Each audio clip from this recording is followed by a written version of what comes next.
Welcome to episode 177 of the Loane Hockey Podcast. For today, we're going to be talking about some standouts in last night's matchup between the matchup we were all waiting for, Canada and USA. So it was obviously a very exciting matchup. Like all throughout the game, I felt like it was close. Even when USA was able to pull away towards the end, it still felt close. I feel like Canada and USA always has that type of energy to it where the game always feels close anytime, any point of the game.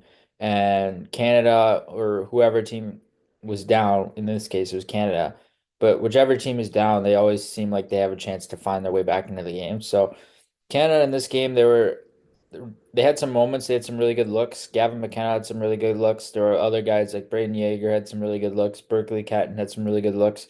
Tanner Molendijk had a really good look and a couple times coming in transition and off the rush. And there are some guys who were really creating a lot of offense for them throughout this game. It just Trey Augustine was standing on his head for US, and that was the biggest factor for him. I remember talking about him the other day. I was like, I don't know how he's going to continue to fare throughout the medal rounds because USA has the top spot in the group, and they're going to be ending up facing Switzerland in the medal rounds in the quarters. So it's going to be interesting. And with Augustine having that good of a game last game, it was really good to see. He played so well. He was so dynamite for them. He was so relied upon for them.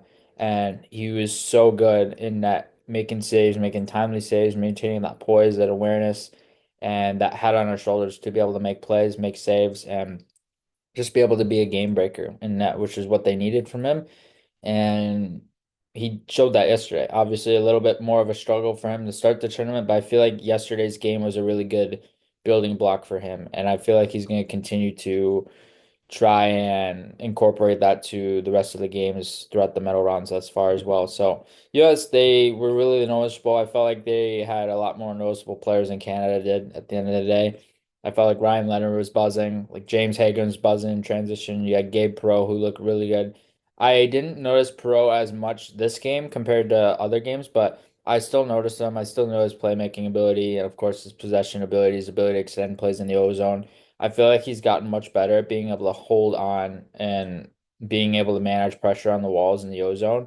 And that's helped him be able to extend possessions a little bit more. I feel like some of that's come from strength, but also being able to understand how to problem solve situations better. So with Pro, he's a guy he's really key in those situations. He's really key as a scorer. He's really key as a possession driver.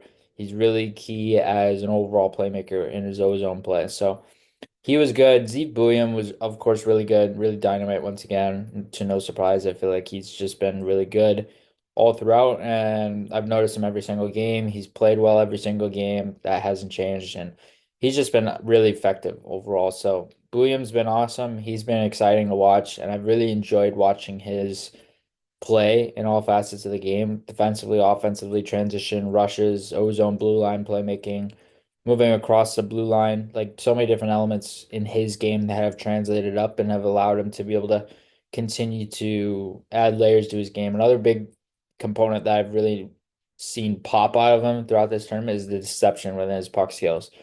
And you noticed that to some degree last year as well when he was able to manage one-on-one scenarios, but this year I noticed it pop even more.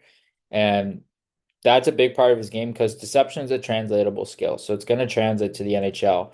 He has a lot of translatable qualities that are going to allow him to thrive in the NHL. I was honestly surprised he didn't go top seven, top six in the draft because he's going to be a very, very effective player for Minnesota in the near future. And I would imagine if I don't know if he's going to sign after this year, but it'll be interesting to see how that situation plays out if he chooses to stay one more year at Denver after this year or not, and what he continues to decide there. But I just feel like he's ready for the NHL. He looks like he's built for the NHL and just looks physically ready for the league. So I feel like that's a really good sign out of him. And there's so many other guys that stood out as well. You had Kerry Terrence, who was really good.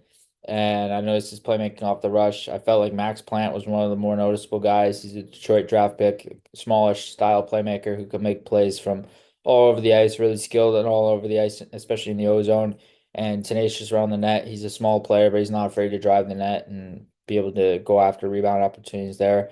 So he was good. There were a lot of guys in terms of depth players throughout USA's lineup that were really noticeable and felt like had a better shot at being able to make plays and being able to manage the tempo of the game. But Obviously, like I said before, Ryan Leonard is probably one of those guys that stood out the most to me of anyone on USA this game. I felt like this was his style of game, playing in big competition and playing at a big level, playing at a big stage, and playing a big game. So I feel like with Leonard, he's that type of guy, that go-to guy you really want in those situations, and he really thrived doing that aspect in this game. Cole Hudson was another guy I really noticed in the game. He scored the first goal of the game. He was just really noticeable from an ozone perspective. I really liked his possession play around the ozone, his movement patterning around the ozone.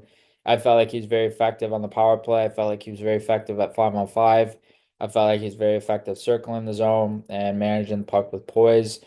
He's really similar to Lane, and I feel like he's probably gonna be 2 years and done at BU and then go on to Washington. But I feel like he's gonna be a really good player for Washington. He's skilled, he's reliable, he's defensively reliable more than you think, and he's got a really unique gear to him. So he's already played power play, top power play at BU, and he's been very relied upon at even strength in not only ozone situations but defensively as well. So with Hudson, he was good. There were a lot of guys that really stood out all across the board throughout this game. I was really impressed with how USA was able to play and take away the game with a 4-1 victory as well.